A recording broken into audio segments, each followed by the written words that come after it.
కాకా అంటే ఇంకా వస్తే మొత్తం టోటల్ వస్తుంది అంతా అందరూ అంటారండి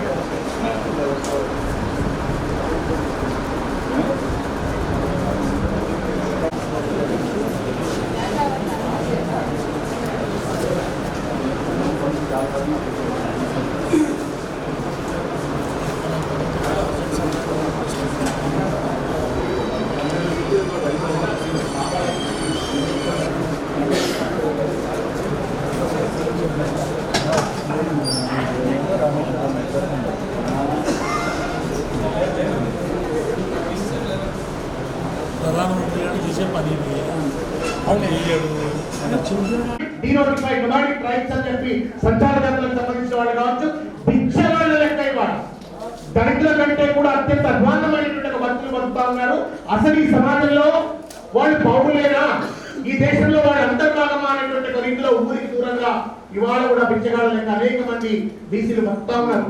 144 కులాలు తెలంగాణలో ఉంటే దాదాపు పెద్దలంతా ఉన్నారు కాబట్టి వారిని ముందుగా మాట్లాడాలని చెప్పని కోరుతూ శ్రీకాంత్ గౌడ్ గారిని ఈ మీటింగ్ ను మళ్ళా గట్టిగా చేయాలని చెప్పని కోరుతాం. పెద్దలు గవర్నర్ ప్రొఫెసర్ మురళీ మనోహర్ గారిని నేను వేసుకొని రికార్డింగ్ చేస్తుంది అంటే మరి నేషనల్ మీడియా వాళ్ళని అడగకూడదు మనం మీకు ఇస్తారు ఈ సమావేశంలో పాల్గొంటున్న అందరూ నాయకులకు, మేధావులకు,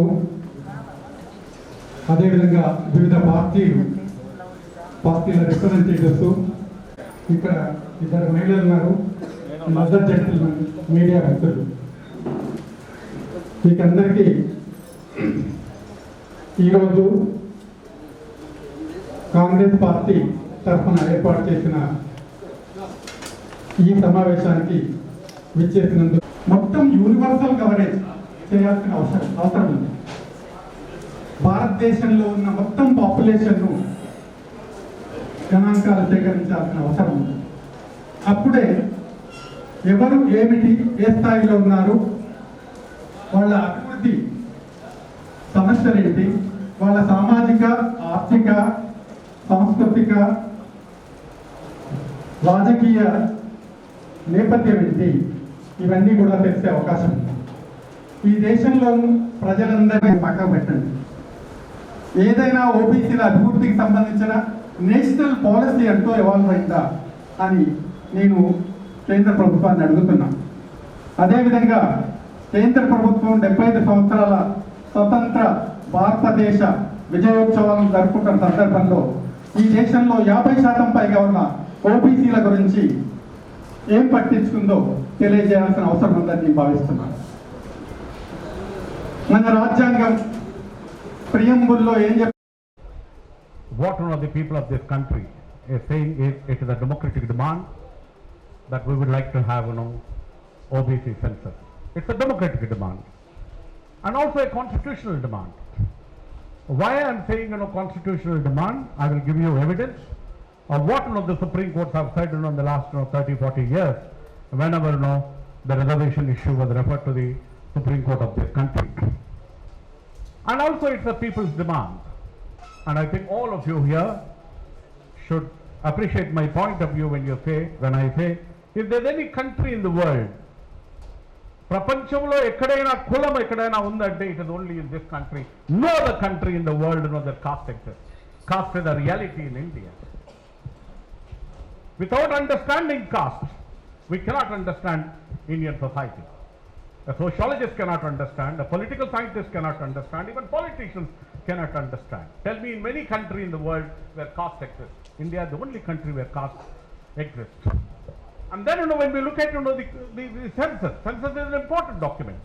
As teachers, as professors, all of us have been referring to census document, whenever we write an article, whenever we make a presentation. All over the world, any economists want to look at any data, they only look at census data 1951, 61, 2011 data right now we have. The census report gives a religious data. Census report will give you regional data. Regional means South India, Northeast, Telangana data, Andhra data. And also census will give you regional data, sub-regional data in terms of how many people are there in each district. District-wide data is also there. Census also gives language data. India is the only country in the world where there are 22 languages recognized by the Indian Constitution. No other country in the world has got so many languages. If you go to America, there's one language, English. There are a couple of others, who speak, Hispanic or Spanish, or Germany, or Japan. But India has got, 22 languages recognized by the Indian Constitution, and there are several languages, which exist in this country. There is no other country in the world, the kind of a plurality which is there, the diversity is there. Religions are there. Tell me one country in the world, which has got so many religions except India. Hinduism is there, Islam is there, Buddhists are there, Jains are there, Parsis are there, Sikhs are there. Several religions are there. Many of the countries in the world have got only one or two religions. India is a multi-religious country, multilingual country. And what is important for our discussion is gender data is also given, which is of course very important. We know how many women are there.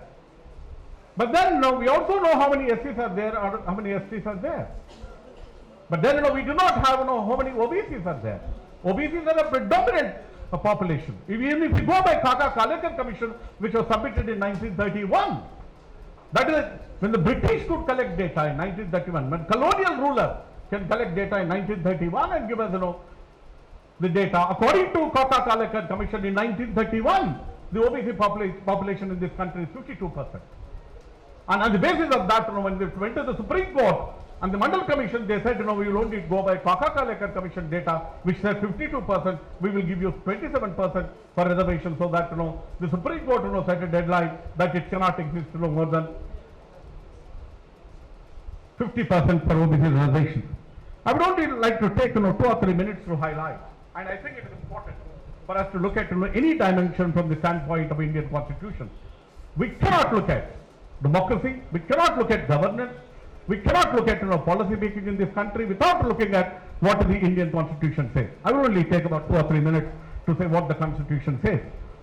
One of the main focuses of the Indian Constitution is securing of justice, social, economic and political. All of you know the preamble of the Indian Constitution talks about social justice. Very first page of the Indian Constitution talks about social justice, economic justice and political justice. That is what the preamble of the Indian Constitution. Indian Constitution further says equality of status and opportunity for the advancement of the scheduled caste, scheduled tribe and socially. It is very, very important. Not that the Constitution does not talk about it. The Constitution very clearly says equality of status and opportunity and advancement of scheduled tribes, scheduled caste and socially, educationally, economically backward classes. The Constitution arouses the expectations, etc., when you look at the Constitution. Then let me look at one of the directive principles of state policy of Article 38. Clearly says, Constitution expressly provides that the state, please, I'm quoting the Constitution. The Constitution clearly says, the state shall strive to promote the welfare of the people by securing and protecting as effectively as it may possible in terms of implementation of the formula of equity and equality in the country. This is what the Constitution says. Constitution talks about equality. What is our definition? What is the Narendra Modi's definition of equality? Because the first time in this country they are completely opposing that we do not want to take. I will quote the affidavit which has been filed in the Supreme Court. All of you will be shocked. No, what is the affidavit of the Supreme Court? The government has filed, the central government has filed an affidavit. Central government would not have filed that affidavit without Narendra Modi clearing that affidavit of about 150 pages affidavit they have filed. Then my dear friend, further when you look at the Constitution, when the Mandal Commission was referred, when the Mandal Commission was discussed in Parliament in the Supreme Court, I'm quoting Mandal Commission recommendation. The Mandal Commission said, Mandal Commission recognized, Mandal Commission judgment, that is a Supreme Court judgment. Supreme Court judgment said it recognizes this social justice had to be based on social realities of India. This is what the Supreme Court judgment says. This is not my judgment, my dear friend. I'm even quoting the page number 173 judgment of the Supreme Court when it was referred to the when Mandal Commission was debated, I'm quoting it again. Mandal Commission, the Supreme Court said, recognizes that social justice has to be based on social realities of India. What is the reality of India? Caste is the reality. And further it says that caste was a naked, vexing fact. This is the Supreme Court judgment. Caste is a naked, vexing fact in India, and it was unconstitutional not to identify. Supreme Court already said it is unconstitutional not to identify socially and educationally backward class, or socially and educationally backward classes that are important in terms of taking any kind of a policies and decision making. This is what the Supreme Court said. Let me further. Then when you look at Article 16(4) of the Constitution, again I'm quoting the Constitution. Article 16(4) of the Constitution was designed as an instrument for sharing of power by the backward classes who had till now been kept out of sharing state power. Sri Krishna Committee report also quotes it. Sri Krishna Committee report did not say. All of us appeared before the Sri Krishna Committee Commission. Sri Krishna Commission said, in the view of when you look at the geography, topography, or demographics of Telangana, smaller communities did not enjoy power. And all of you are sitting here should know, if there is any state in the country among the 28 states, Telangana is the only state where 93% of the population are scheduled castes, scheduled tribes and backward classes. I know what is the population of other communities. 7% is the other community population. 93%, not Rajasthan, not Uttar Pradesh, not Madhya Pradesh. But here, when a resolution was passed, that's a false of a resolution. That's a bogus resolution. That resolution is not irrelevant. Maharashtra government went to the Supreme Court. Mr. Chandrasekhar Rao, you also go to the Supreme Court and file an affidavit in the Supreme Court saying that OBC census should be there. We do not want a resolution. We know what that political resolution means. It does not mean anything for the people of this state. So when you look at other kinds of provisions, Article 16(4) further says nothing in this article shall prevent the state from making any provisions for reservations in matters of reservations for the backward classes. This is what the Constitution says. And then I don't have to tell you, Article 14, Article 15, Article 16 talk about, what does Article 14 talk about? Article 14 talks about equal opportunity. Article 15 also talks about there cannot be any discrimination on the basis of caste, which now you are trying to discriminate but not giving a census. And Article 16 talks about very, very important article which is in the Indian Constitution, talks about equality of opportunity in the matter of public employment. Where is the equality of opportunity? Mandal Commission came into existence after, as Professor Murli Manohar said, came into existence after 40 years, 45 years. Now what is the status of the Mandal Commission? I will give you the data which is there, which was submitted in Parliament recently. How the Mandal Commission has not been implemented. There are several provisions of the Constitution. That is where Ambedkar was right. Ambedkar was right. If there is any intellectual in the world who had a vision, understanding about the world and India, it was Ambedkar. One of the finest documents in the world is the Indian Constitution. And the Indian Constitution is violated day in and day out. I am quoting Ambedkar. Ambedkar said, in this republic there is no place for democracy. In this republic there is no place for equality. There is no room for equality. There is no liberty.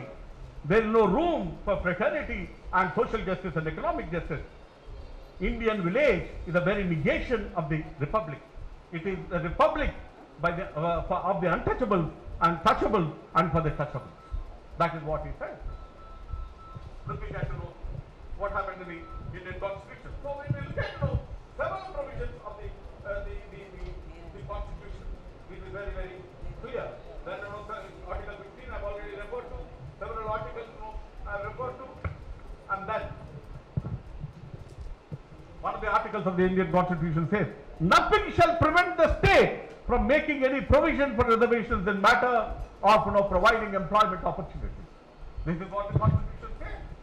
So my dear friends, in that kind of a context, let me look at what is happening. Let me quote that of course preamble of the Constitution I have already quoted.